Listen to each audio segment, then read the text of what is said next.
Kung nakakaranas kayo ng mga ganitong katrabaho, hayaan nyo sila. Mga negative yan. Mahirap din makipagtalo sa kanila. At ito pa masama. Baka pagkahisahan ka pa nila.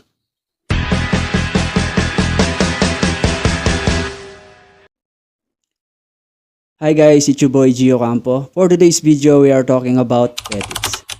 Ethics. Pag-uusapan natin ang ethics based on my experience. Paano kung meron kayong ganitong katrabaho o ka-teamwork?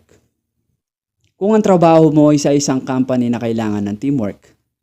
Halimbawa na lang sa mga restaurants, construction, kahit ano pa yan, lalo na kung pinapasahod ka ng tama ng company na pinapasukan mo. Siyempre, kailangan ng teamwork dyan. Paano kung meron kang mga katrabaho na hindi ka tinutulungan at laging pinapatay ang oras sa trabaho nila? Tulad nga na sabi ko, pumipetics. Huwag kang mag-isip na maawa sa sarili mo. Siyempre, mag-iisip ka na maawa sa sarili mo.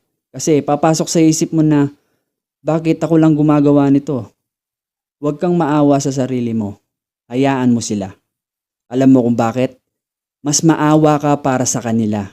Kasi darating yung araw na babalik din sa kanila yan. Siyempre, di mo naman pwedeng sabihin sa katrabaho mo na baguhin niya ugali niya, di ba? Hindi ko sinasabing karma is real.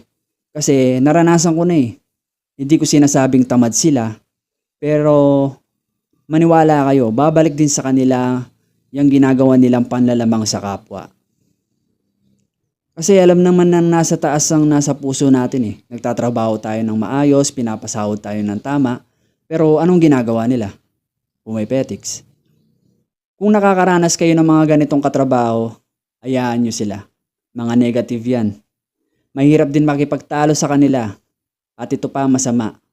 Baka pagkahisahan ka pa nila. So to avoid these things, hayaan nyo na lang sila.